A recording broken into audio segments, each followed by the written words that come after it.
Thank you. So first of all, I'd like to thank the organisers for putting this event together. This is my first Talmo event, so I'm nervous but looking forward to presenting my work. So for those of you who don't know me, my name is Ainsley Miller. I'm a teaching associate at the University of Strathclyde, and I'm also a mental health practitioner.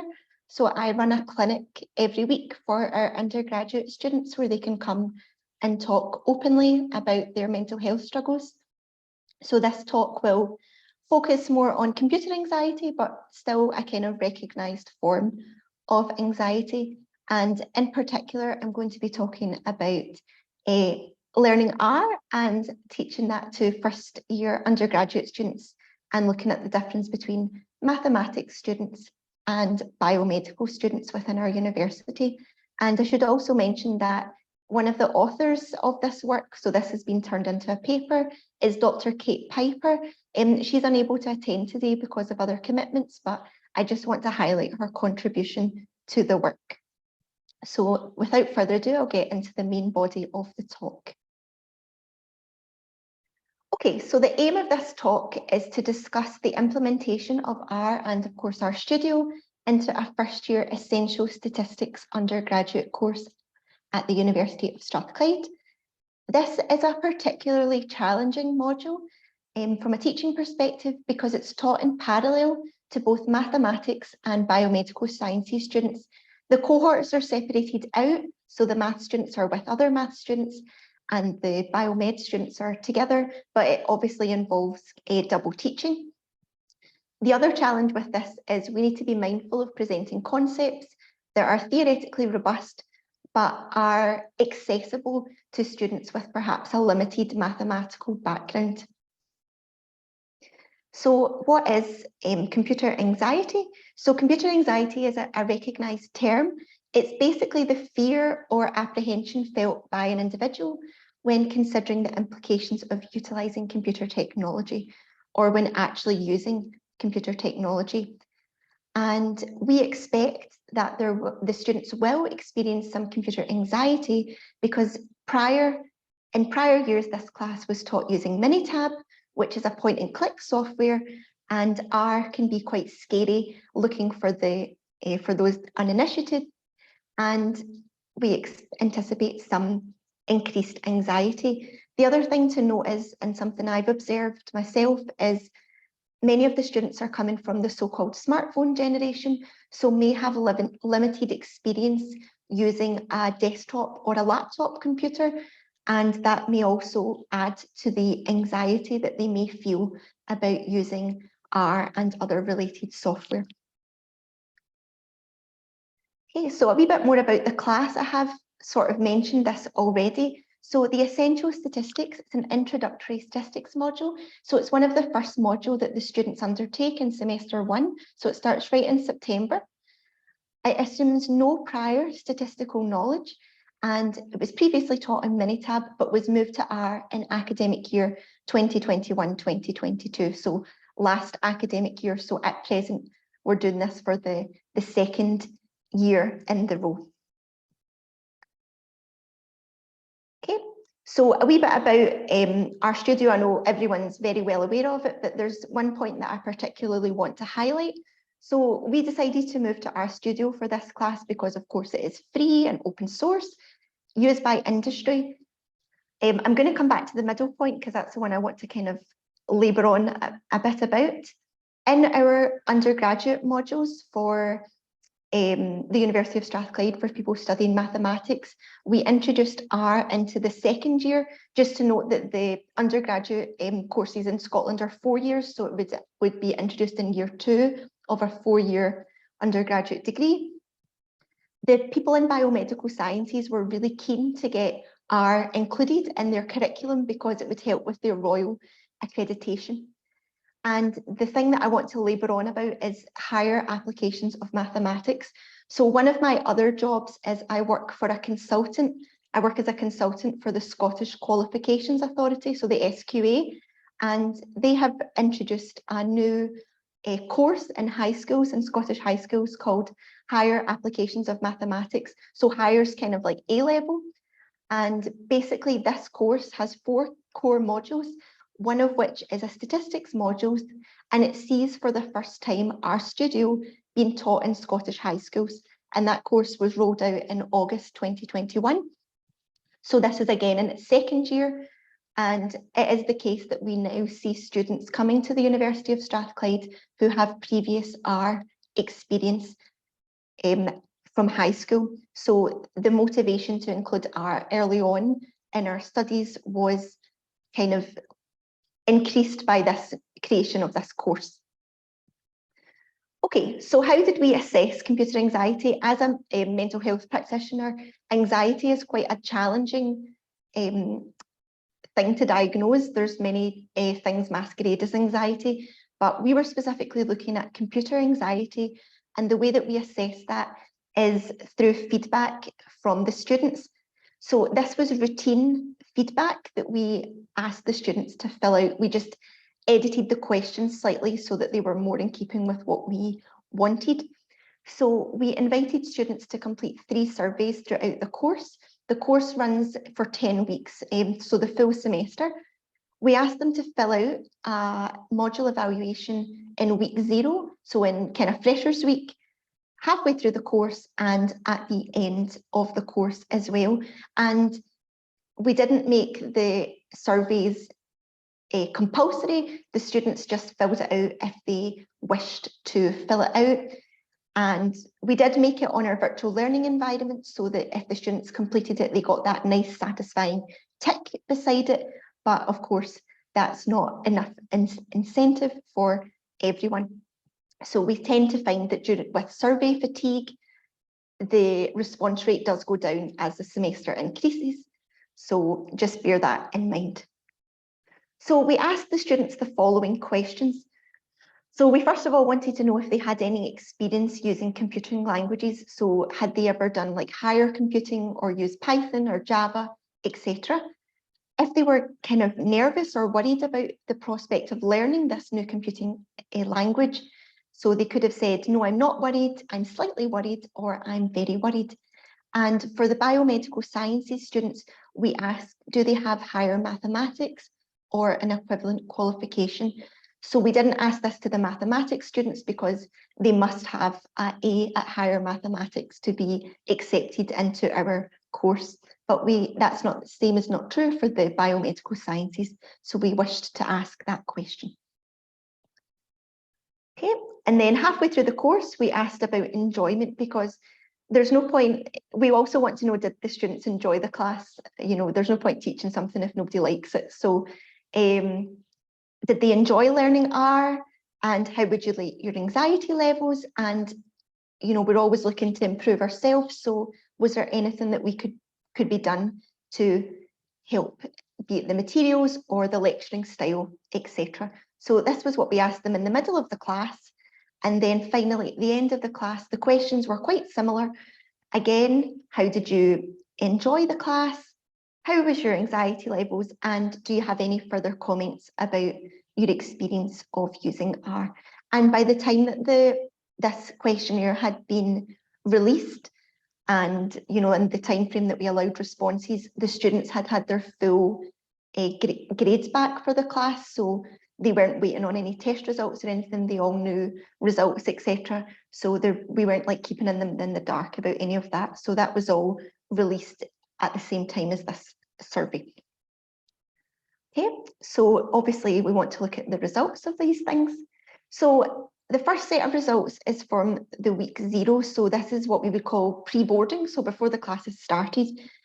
As we can see, most of the students were worried, slightly worried or very worried. There was very few students who were not really that worried. One thing to note as well is the sample size, the cohort size of biomedical sciences students is bigger by quite a lot than our mathematics cohort. So when the semester started, there was 187 students in the biomedical sciences course, and there was 120 in the mathematics group.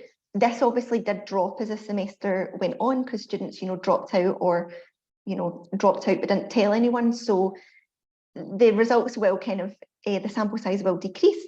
But from this table, we can see that about 80% of students were worried, or at least slightly worried, about learning this new programming language.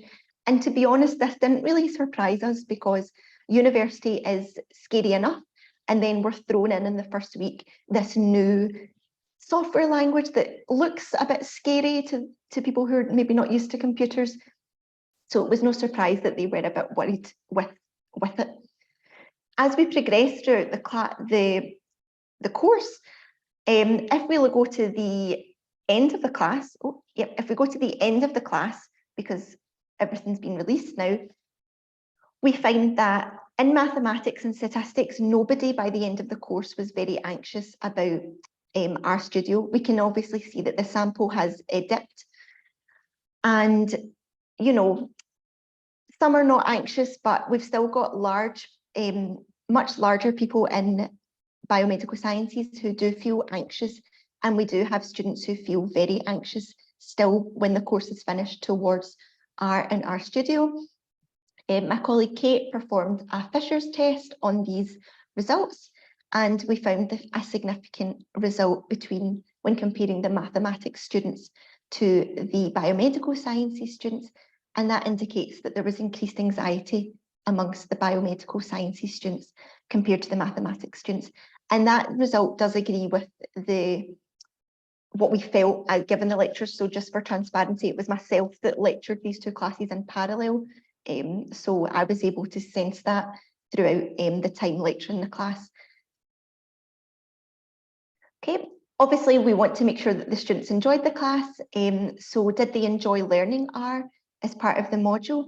We can see that more than 50% of students, basically all of the students in the maths and statistics cohort, enjoyed learning R as part of their undergraduate degree. However, it's not quite the same story in the biomedical sciences students. We have a lot of people who strongly disagreed with that statement. We have the odd one or two in the maths department, but you know, they were either indifferent in biomedical sciences or just didn't really like it. So we need to kind of dive into these results in a wee bit more detail. So just to kind of summarize the results so far before we go into like a discussion, 77% of the class indicated some level of enjoyment towards learning R as part of the module, and we saw that breakdown in table 3. But when we did another Fisher's test, we found that biomedical sciences students enjoyed learning R. They were more neutral or negative responses to this question than might be expected. And again, that was found using a Fisher's exact test.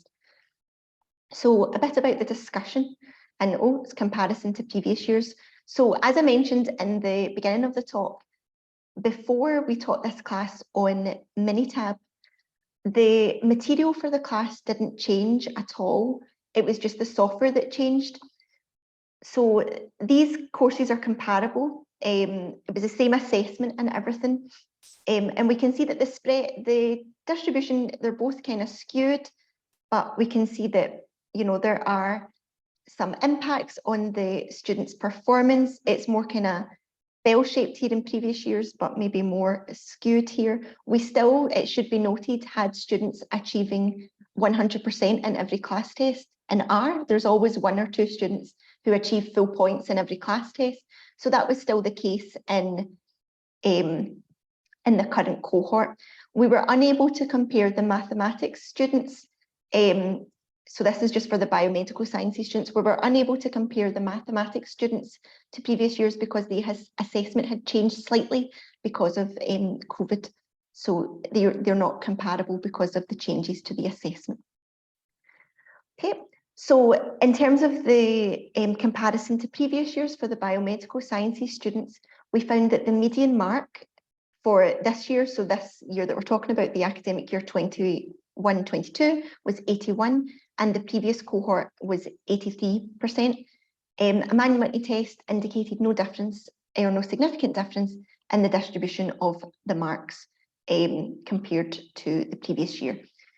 And as I mentioned, we can't compare the mathematics marks because the assessment has changed. Okay, so a bit about the discussion and why we think the results are the way that they were. So the entry requirements are slightly different for mathematics students compared to biomedical sciences students.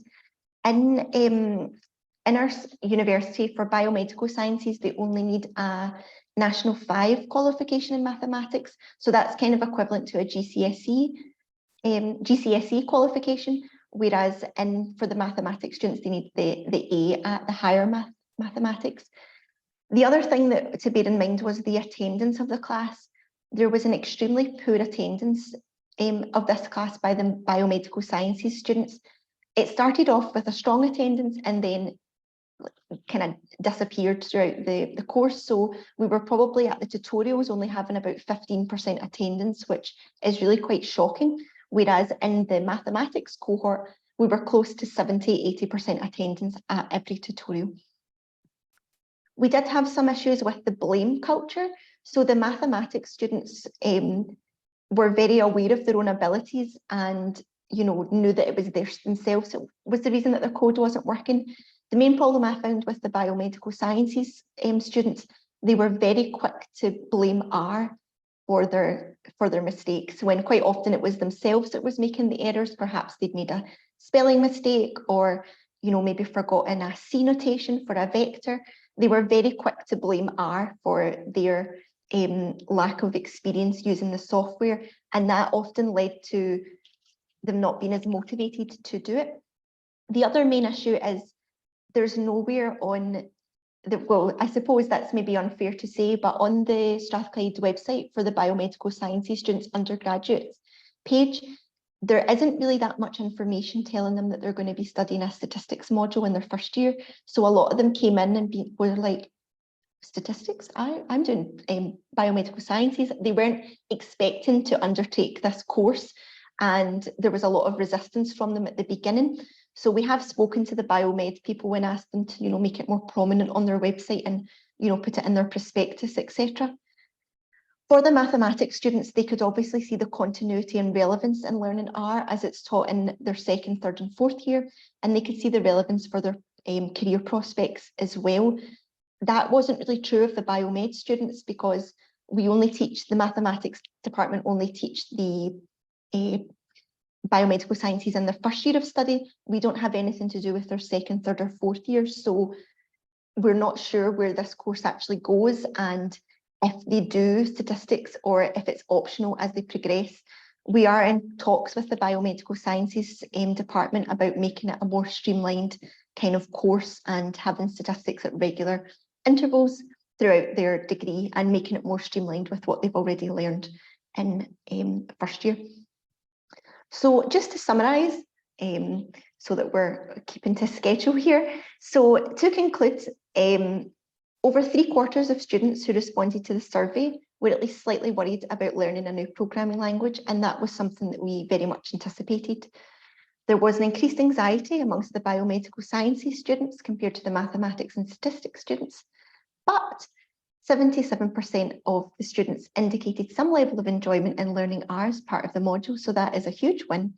And from changing to R from Minitab yielded no significant difference in the distribution of marks in this year compared to the last year it was taught using Minitab.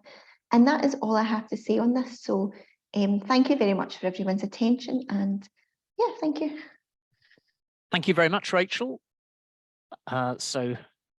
Sure. Could you just stop sharing your screen? Yes, sorry. We go. Terrific. So while people are just thinking about what they want to ask, I've got a couple of things. The first thing was, so it seemed interesting that students, just thinking about the biomedical sciences, they seem to do really well. Yes, they did. And they said they enjoyed it, but they didn't come along to stuff. So yes. I'm just sort of, have you got any more information on that or detail on that? So their attendance was in line, because obviously we were quite concerned about their attendance. We did get in touch with the department to raise this issue, and they said that was in keeping with the rest of their other classes. It wasn't a kind of anomaly. In terms of their grades, the way that the class is taught, which I appreciate I didn't maybe have enough time to discuss, is each week on the virtual learning environment, the students get to do practice tutorial sheets. They can do those as many times as they want. And what happens is the class test that they undertake kind of randomly samples from the tutorial sheets. It's all done via an online learning system. So if they practiced and are able to do the tutorial sheet well, the class tests won't come as a shock kind of to them. It will just be different numbers, different context. But if they can do it for, you know, a different context, they can generally do it for that one. So it might be the case that, I'm not sure, but that's why they usually do well, because they just kind of practice it over and over. So they may not understand what they're doing, but perhaps they know how to, you know, recognize patterns in the questions, or, oh, this is a T test, or this is a this test, or whatever. So they're probably learning through repetition. Okay, that's really interesting. It sounds like it's an issue with the students rather than what you're doing anyway. Yeah. So if people do have questions, please do post them to the chat, or sort of wave, you know, using the Zoom wave. The other thing I just wanted to pick up on, slightly incidental, at the beginning you started talking about R being taught in schools. Yes. And I suppose this is slightly off topic, but my question is not about being taught at schools. My question is about the teachers. Because obviously you've got a load of teachers who will never have seen R. So yes, how does that work? So we are quite fortunate at the University of in Strathclyde that we actually do provide training for Scottish high school teachers for R. We do a kind of partnership course with the Scottish Qualifications Authority that teachers teaching this course can go on and learn, because the other modules in this new course are finance, planning, mathematical modelling and statistics. So a lot of the concepts the teachers haven't actually done for quite some time. So we offer training, and not every school in Scotland offers this course. You know, it kind of starts off with a small cohort of students and then rolls out, but there are many more teachers getting involved with R, and which is really, really good. But the teachers do admit themselves that the kids pick it up better than their teachers. They tend, that's what they're kind of saying, that they like to research, the kids like to try and kind of go beyond the box with what they've been learning in class. Oh, that's really good. I mean, I think a lot of places struggle with teachers understanding stats, let alone R. So yeah, that's good news. So any other questions for Ainsley? Yes, Julia, I can see you've got your hand up. Do you want to either put it in the chat or just speak? Yeah, okay, thank you. So I'm involved in teaching a basic statistics course to pharmacologists at the University of Reading. And we currently incorporate some teaching, but in SPSS rather than in R. So we back up the statistics teaching with PC classes in SPSS. And I have suggested that we move to R because I teach some R to our maths and stats students. What would you think would be some good reasons to present to the pharmacology department for making that transition? Because obviously SPSS is a lot easier for them to get the hang of and to get results and start interpreting them. It's a lot quicker for them to get to that point. But do you think it's worth pursuing the change to R, particularly if they're only doing one short statistics course? I think so, because in the Biomedical Sciences department at Strathclyde, they're also only doing one module in R that we're aware of. One thing that's a good standing point for our students is a lot of them get a career within the NHS, and I know that the NHS is, there's trying, well, particularly in the NHS Scotland, where a lot of my friends work, there's a big push to move towards R for the analysis of clinical data. So when you say that to the biomedical sciences kind of students and staff, they're usually quite keen to do that. We don't really use SPSS that much in our university, but I think it's a good skill for the students to have, particularly because of the open source nature of R. You know, you never know what firms or companies will use it, and I think as long as you start off basic enough with the material, I mean, the first thing I teach the kids is the mean in R. It's nothing scary. They already should know what the mean is from school, so starting at a kind of really basic level maybe makes it a bit more friendly to non kind of mathematicians, I suppose. Yeah, I mean, it may depend on how many hours you've got available to actually deliver. So how many hours do they have of the computer So it's 1 hour per week and 1 lecture per week. Okay, so you have as many hours of PC class as of statistics lectures? Yes, we do. And in the lectures, we always try and do the demonstrations in R as well, because there's quite a wealth inequality at Strathclyde, so not every student will have their own laptop to use, sure. We can't make that assumption. Okay, no, that's interesting. Okay. Thank you.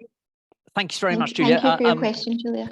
We're going to have to move on, I'm afraid. So in the chat, there's a couple of, there's some things about, hints about why you might need to use R or tactics to introduce R. And when we got onto our final talk, Mark will talk indeed about moving from SPSS to R, so that may be helpful as well. So thank you very much, Ainsley.